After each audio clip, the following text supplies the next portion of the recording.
وموريتانيا لا يعترف بها المغرب. فأصر جلالة الملك من أجل فلسطين أن يضحي وأن يعترف بموريتانيا حتى تحضر هذا المؤتمر وتبدأ بداية المؤتمرات.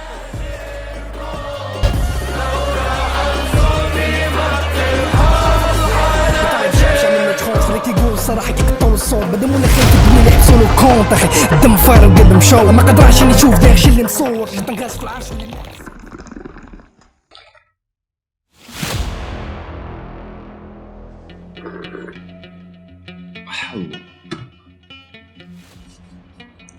السلام عليكم. الله الله، شوف لي على خطاب كيفاش تخرج صدمة ومفاجأة للشعب المغربي والعرب كاملين. وحق الله إلا شحال من واحد كيفتخر بالسنوات اللي دوز معاه في الحكم ديالو. ماشي انا بوحدي اللي كنقول هاد الهضره، سولوا الناس اللي عاشوا معاه في الحكم ديالو ويعاودوا ليكم. كاين اللي صغير وحبه وكبر وعرف بحق فراقه، وكاين اللي بصير وحبه. سبباش والله ما عرفنا السبب، ولكن انا هنا غادي نقول لكم سبباش. زيدك راه ما كنطبلوا ما كنعيشوا ما والو، راه كنشموا غير ريحه الفراح وتاريخه. شوف راه والله ما كنطبلوا صاحبي، ولكن راه جمع كاع الموهبات وشكلهم في كاريزما وحده. ملك وقائد الامه المغربيه. ايوا في هذه الحلقه غادي ندويو على التاريخ ديال العلاقات المغربيه الفلسطينيه، وغادي نعرفوا شنو كتمثل فلسطين بالنسبه للمغرب وشنو كتمثل المغرب بالنسبه لفلسطين. وما غاديش نحبسوا هنا، غادي نذكروا لكم اهم المواقف والطرائف اللي دارت ما بين الملك الحسن الثاني والرئيس السابق ياسر عرفات رحمه الله. وغادي نعرفوا علاش الملك الحسن الثاني واحد النهار تخرج في واحد الخطاب امنع على المغاربه منعا كليا انهم يدعموا فلسطين. كل شيء غتجي يعجب هذه القضيه. شنو السبب اللي خلى الملك الحسن الثاني يمنع على المغاربه يدعموا فلسطين، واللي خلى الملك الحسن الثاني خاطب الشعب ديالو بهذا الخطاب الحاد؟ وما غاديش نهربوا على السؤال اللي محير المغاربه ومحير العرب كاملين. غادي تعرف واش المغرب خان فلسطين بالتطبيع ديالو مع اسرائيل، وبزاف ديال الاسئله اللي غادي نجاوبوا عليها في هذه الحلقه غيب المهل. دابا عرفتي شنو غادي دير؟ كانت الشتا صابه جيب المجمر، كان الجو بارد جيب شي براد وتبع معايا. اما الا كان كيعجبكم المحتوى اللي غاديين فيه فما تنساوش ديروا لايك واشتركوا في القناه. ما نساوش الا كان اول مره كيطلع لك الفيديو ديالي، انا عثمان الدغوغي وهذه قناه اللي ما في خباركمش. يدنا نبداو على بركه الله.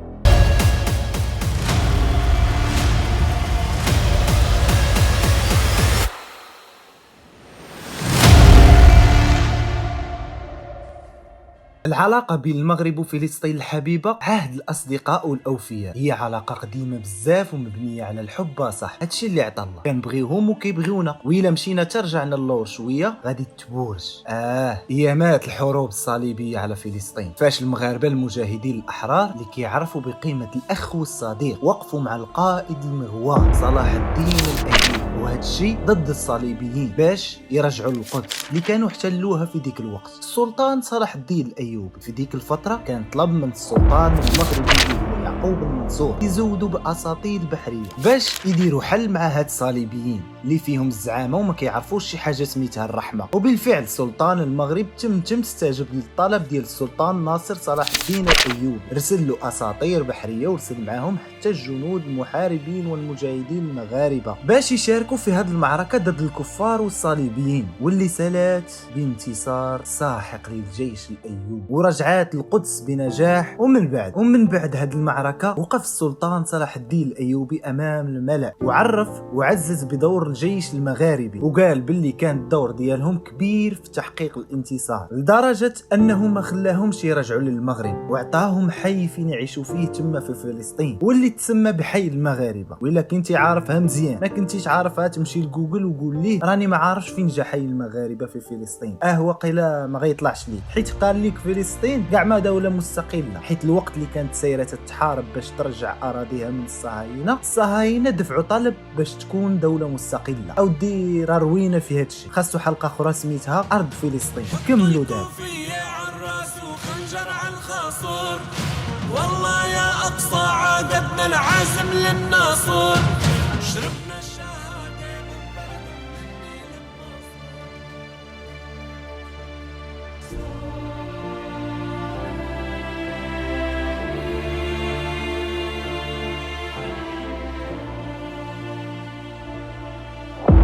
ومن فوق هادشي كامل باب من ابواب القدس السابعه تسمات على المغاربه. فالمغرب صنفوا التاريخ انه له دور كبير في تحرير فلسطين من الصليبيين في بدايه القرن الثاني عشر، والمكانه ديالو اللي كبيره بزاف عند الفلسطينيين. الشعب المغربي والشعب الفلسطيني كتجمعهم واحد المحبه اللي كبيره بزاف واللي ما يمكنش توصف، وهادشي باين غير في مواقع التواصل الاجتماعي. تما عمرك تلقى شي مغربي كيعرف في شي فلسطيني او العكس. وهادشي ماشي غير بين الشعوب والمجتمعات ديالنا، بل حتى عند الرؤساء والملوك ديال العرب كاملين. ومباشره من بعد ما خرج المغرب من الاحتلال الفرنسي، اول حاجه دارها الملك الراحل محمد الخامس هي زياره القدس الحبيب، واعلن على الدعم ديالو للقضيه الفلسطينيه، وكان هو اول زعيم عربي كيدعو لتحرير فلسطين هكا بالعلاني وقدام البشري واسمع جاري راه الحفير تحت داري. وفي الوقت اللي كانوا فيه جميع الحكام والزعماء ديال العرب في سبات عميق، الملك محمد الخامس كان كيدافع على القضيه الفلسطينيه بحرقه، واعتبرها ماشي نزاع بحال كاع النزاعات ديال البلدان، لا، قضيه الفلسطينيه قضيه المسلمين، وفتح ملف فلسطيني لايقاف الاعتداءات على الفلسطينيين.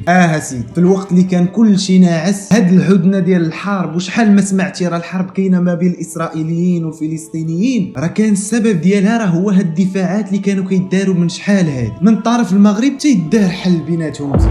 والشجره كبرات وخرجوا عروقها، وجا العهد ديال الملك الحسن الثاني. زادت المحبه على المحبه والقلب ما هو، كانوا بحال خوت هو والرئيس السابق ياسر عرفات. واخا هكاك هاد العلاقه اللي بيناتنا توترات شويه، ولكن غير الشيطان اللي دخل بينات، والله حتى غير الشيطان. سولوا الشيطان يعاود لكم على فعايله، راه ما كاينكرش. المهم هادشي غادي نطرقوا ليه من بعد. كان اول لقاء جمع ما بين الملك الحسن الثاني والرئيس الفلسطيني السابق ياسر عرفات سنه 1967 باكادير، من بعد حرب حزيران اللي دارت ما بين فلسطين والصهاينه، واللي سالات بانتصار ساحق للصهاينه وتوسعات وخدات راحتها في المنطقه. هاد اللقاءات كان الهدف منه هو الحوار على القضيه الفلسطينيه. كانت الحسن الثاني النيه ديالو غير يتوسط ويلقى شي حل كيناسب الطرفين، وراه معروف على الملك الحسن الثاني انه شخص يبكي بزاف، داك التعرعير ما عندوش معاه، عندك كتاكل ما عندكش أن ناكلو، ودائما كيفضل انه يحل المشاكل غير بالعقل وبالسياسه والحوار. والعنف والحرب هو اخر حاجه يقدر يفكر فيها، حيت عارف ضحاياها ابرياء وكيرد الدوله لسنوات عديده للوراء. خصوصا ان الملك الحسن الثاني كان عارف ان فلسطين في موقف ضعف وانها هي اللي غادا تاكل العصا. الحرب مستمره الاخوان، وفلسطين في حاله ضعف عكس اسرائيل اللي كانت في موقف قوه واللي كتلقى دعم كبير من عند الدول الكبيره بحال الولايات المتحدة الأمريكية وفرنسا والمملكة المتحدة. وبالفعل الملك الحسن الثاني كان عنده دور رئيسي في التوسط بين فلسطين والإسرائيليين وإيقاف هذه الحرب اللي سيرة تدمر غير في الشعب الفلسطيني. حاول أنه يجمع قياديين فلسطينيين بشخصيات فرنسية وإسرائيلية وأمريكية بارزة في الميدان، وهذا الشيء كامل فقط لمحاولة إيجاد حل سلمي كيناسب الطرفين. الله يدير شي تاويل للخير وصافي. حتى لهنا مزيان. اللقاءات اللي كانت كدوز في ديك الوقيته بحكم الاوضاع اللي كان كيشهدها العالم العربي كانت كدوز حسين السي، وبهذه الطريقه بدات القضيه الفلسطينيه تتحرك وكتبان في الواجهه بفضل الوساطه الدبلوماسيه بقياده الاسد الملك الراحل الحسن الثاني الله يرحمه في هذا النهار. زيد على هذا الشيء الملك الحسن الثاني راه كان من اول الداعمين واوفاهم للشعب الفلسطيني الشقيق، سواء بالمساعدات الماليه او الغذائيه او الطبيه. دائما كان كيعطي الامر بارسال سفن وطائرات عامره غير بالمساعدات، واللي باقا هاد دائما جاري بها العمل حتى لدابا بقيادة الملك محمد السادس نصره الله. زيد شنو باقي في ديك الوقيته اللي كان الملك الحسن الثاني غادي بهذه المنهجيه السلميه اللي خلات انه يدخل بخيط ابيض ما بين الفلسطينيين والاسرائيليين، راه ما كيعنيش باللي ما كانش كيقدم العون العسكري لفلسطين ايامات الحرب، راه غير كتنوض الكير معلم كيرسل السلاح والعسكر. ودابا كاين اللي غايقول امتى هاد الشيء طرا، واخا انا معاك، راه مشيت نفاقد واش القنديل راقد، لقيت الودن مطلوقه شوفها مسروقه. حرب اكتوبر سنه 1973 78 ملي صيفط الملك الحسن الثاني معلم واحد الفرقه ضخمه من الجيش المغربي برئاسه جنرال الصفريون، وهذا الشيء للقتال ضد الاسرائيليين على الجبهه السوريه. الحرب اللي بينوا فيها المغاربه على الشجاعه والمهاره ديالهم، وقاتلوا بكل ما لديهم من حب للجار ورد السوء للعار، وحققوا نتائج اللي هي كبيره بزاف. وهذا الشيء باش نتحاربوا حنا والجيش السوري جند في جند ضد الاسرائيليين. ولولا خيانه الحافظ لقيت داك الشلاهبي في ديك الحرب اللي غدر بينا لكان التاريخ مختلف اليوم. حيت فاش كانوا الجنود المغاربه مستمرين في التوغل ديالهم داخل الاراضي اللي استولى عليها الاسرائيليين، حافظ القد كيف ما العاده ديالو امر الجيش الجوي باش ينساح كاع الطيارات اللي الفوق كل شيء حيدو، وخلي الجيش المغربي يتحارب في البر. معلم خيانه لا تنسى، وخلى الجيش المغربي بلا حتى حمايه جويه. راه قالوها المعلم عدى والرامي مدى والغدار من صاحبه كيبدا.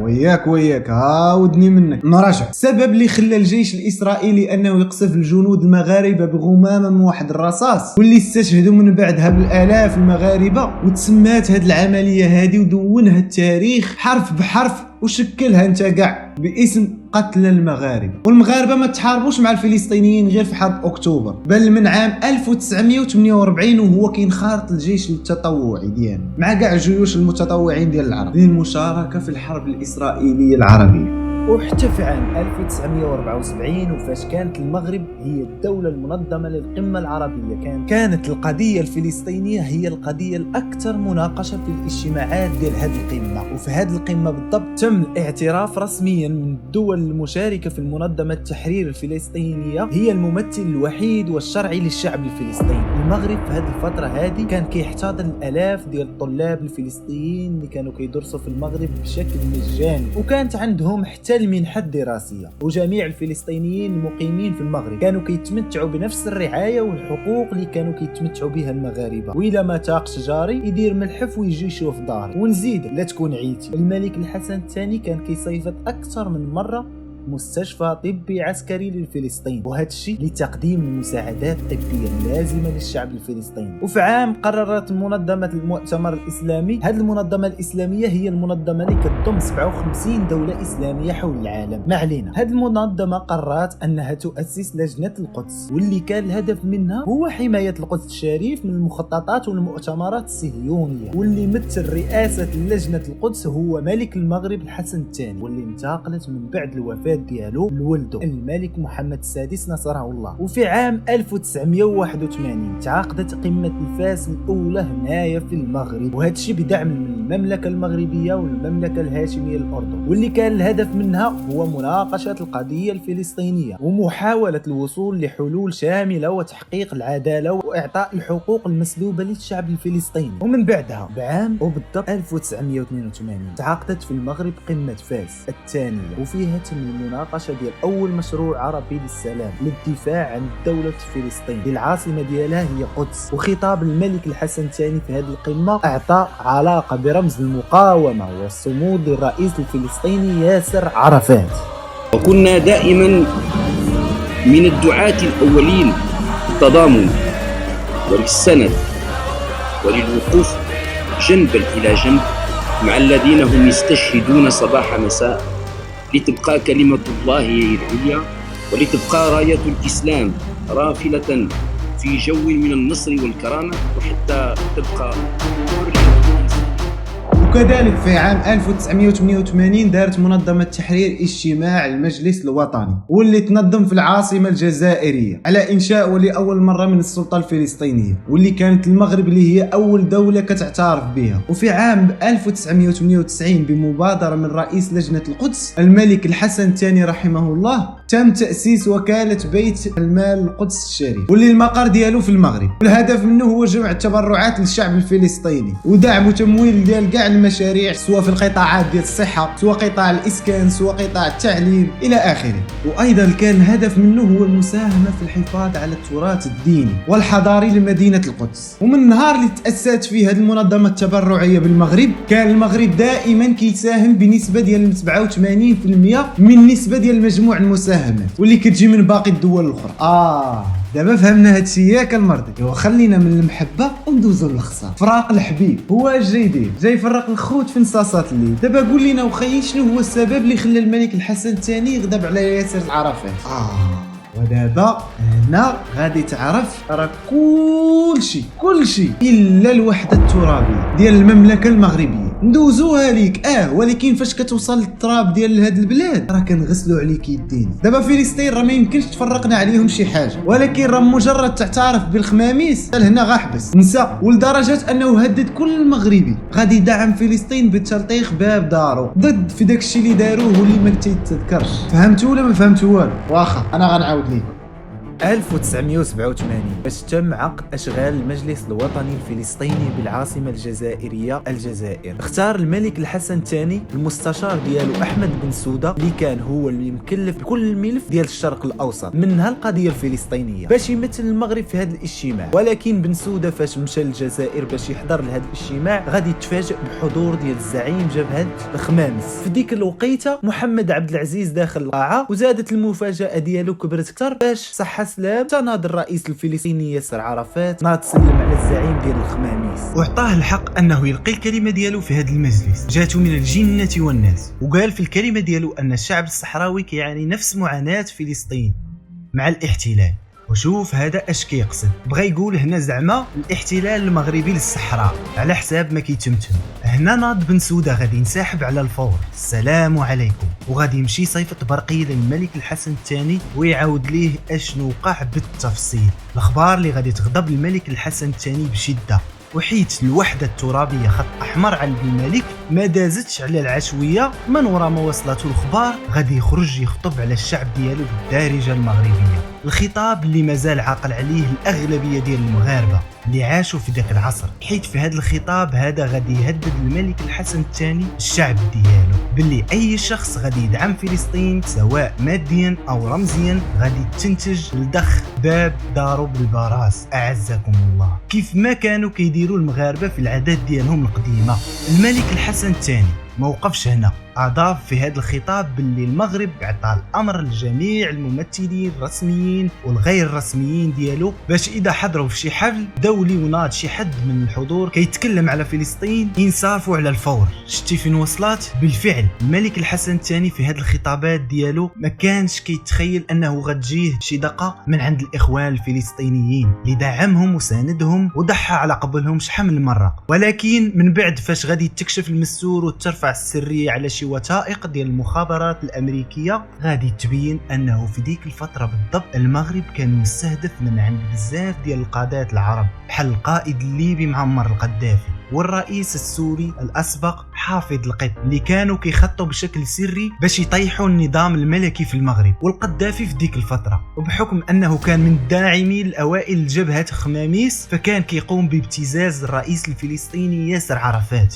وكيرغم عليه انه يبان في الواجهه مع القاده ديال الخماميس ضد في المغرب. وفي مقابل داكشي اللي قدمناه من المساعدات ودعم حيت فلسطين في ديك الفتره كانوا بأمس الحاجة لهذه المساعدات المادية، كان ياسر عرفات كيضطر يدير هذا الشيء اللي كيقول ليه القذافي. ننسى أيضا أنه في عام 1969 بعد أن حرق المسجد الأقصى دعا جلالة المغفور له الملك الحسن الثاني إلى مؤتمر إسلامي،